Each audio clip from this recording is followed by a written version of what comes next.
Hey guys, what's up? It's the Culture Detective here, investigating your favorite albums, and today I'm going to be doing an album review on a classic album.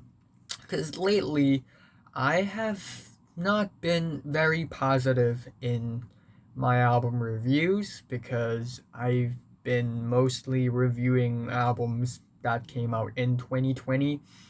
But you know what? I'm just gonna take my time off, relax a little bit, and talk about an album that's released a long time ago, and it is a great album.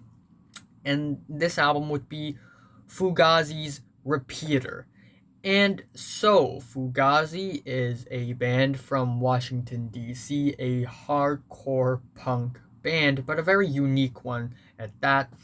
And Repeater is their debut album, even though each of the members of the band had a history of playing music for different bands before, and they finally arrived and converged into Fugazi, which is one influential hardcore punk band. I forgot to mention that the song Waiting Room is such a friggin' banger. It just slams hard. I really love the bass riff of the thing. And there's a live footage of that video on YouTube, and it's just the performance is just so raw. And this album Repeater is released in the year 1990, so it is not one of the newest punk rock bands of all times, but it still sounds like it's way ahead of its time. And also, what makes this hardcore punk album really unique is that this album plays on dynamic and odd song structures with very flashy, aggressive, raw performances. The songs, of course, are ferocious, they're incredibly aggressive. We have two vocalists on this album. We have Ian MacKaye, not McKay apparently, Mackay, and we also have Picciotto, and both of them give very raw, aggressive, emotive, expressive performances that are just wild. They're crazy on the microphone. And of course, the performances themselves, the drums, the bass, the guitars, they go together really, really well. The musicianship is on point on this album. I really love the punchy drums. The verses and the choruses on this album, they're often shouty and chanty, and in a way, they provide a lot of energy that the punk music nowadays really need to pick back up. So, the album starts off with the track Turnover, which is an excellent opening in my opinion. It's a very icy, sharp opening that exhibits some cold chord progressions, but at the same time, it sort of switches to something warmer, but only occasionally. Of course, you get a very wild, galactic chorus on this thing. The groove is spacey, yet it's raw, it's rough, and the vocals by Picciotto on this thing is very animated, very wild, and very memorable, I can say. And the song, while the lyrics on this album, it's hard to tell what the song is really about, but I guess this song is about choosing ignorance when it comes to solving problems. So this is Turnover, an excellent album opener.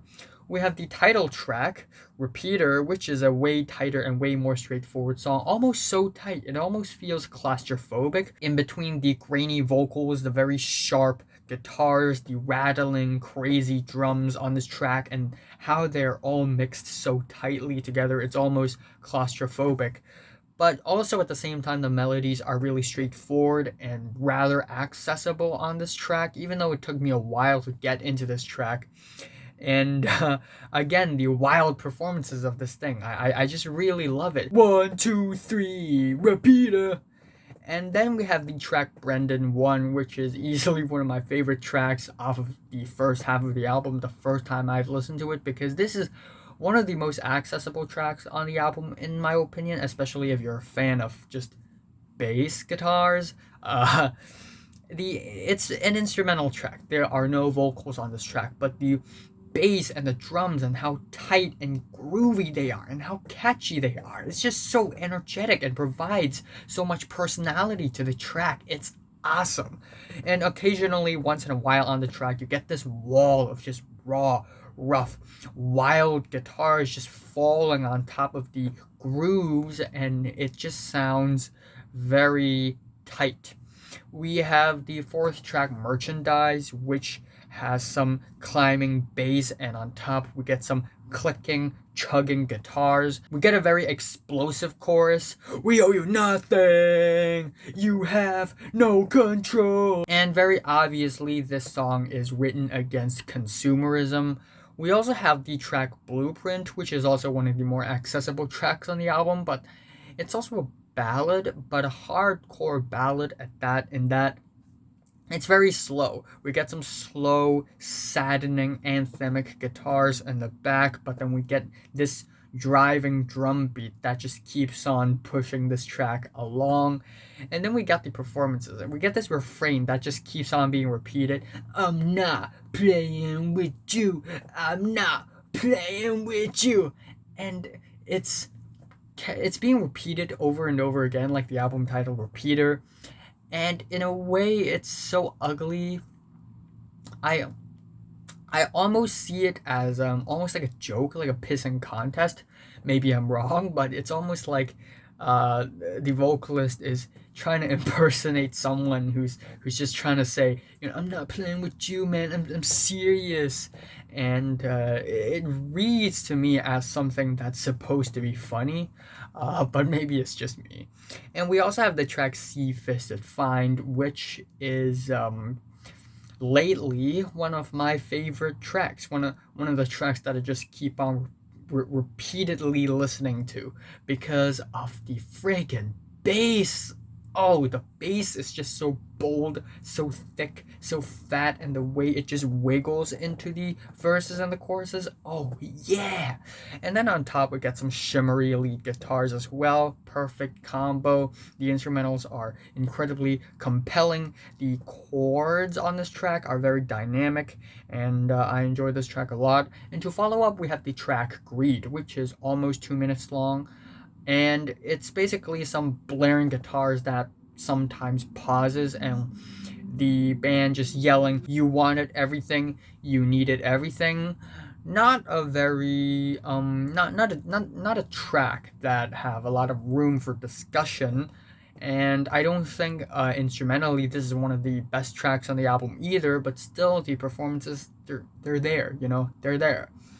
We have Two Beats Off afterwards, which has some awesome, just tight, chugging riffs bum, bum, bum, bum, bum, bum, bum, bum, bum, during the verses and the choruses, which are awesome. The performances are very animated as well. And the next track, Styrofoam, is also very impressive. We get some really anthemic, upbeat, almost positive sounding guitar riffs on this album that are just sputtering and loud and unapologetic.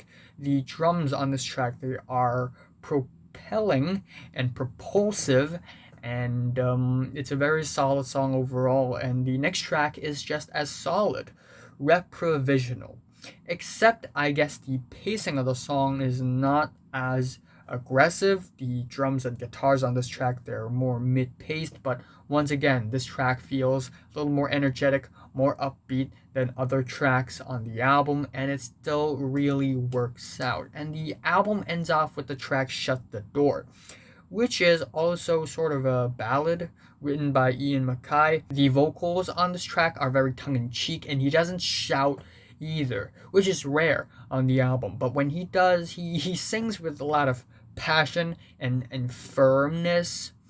And it just sounds like a very Fugazi song with its up and down pitch. And I guess the song is about overdosing, using drugs to escape from problems and its repercussions. And it's a very great song and great album ending overall. And when I'm listening to this album on Spotify, we have 3 extra songs: Joe 1, Song 1, and Break In. If these songs are in the album originally, I probably would have rated this album lower because Song 1 and Joe 1 aren't really that great of, songs. The performances are there, certainly, but the guitar riffs, they're not as tight, not as memorable. Break In is certainly a great track. It's a very wild and raw ending, but just the original album alone, just the original track list, it's incredibly tight. The most of the tracks here are fantastic, and for an album released in 1990, I am very impressed. So yeah, my favorite track here is, now that's a tough question. I I guess I really love Turnover, Merchandise, and Sea Fisted Fine. So it's any one of these three. And my least favorite is Greed. I am giving Fugazi's Repeater a strong 9 out of 10. So, have you listened to the Fugazi album Repeater? From 1 to 10, I'm rate it. Like if you like it, and subscribe if you want more. And thanks for watching. Also, I will be reviewing the new Grimes album tomorrow.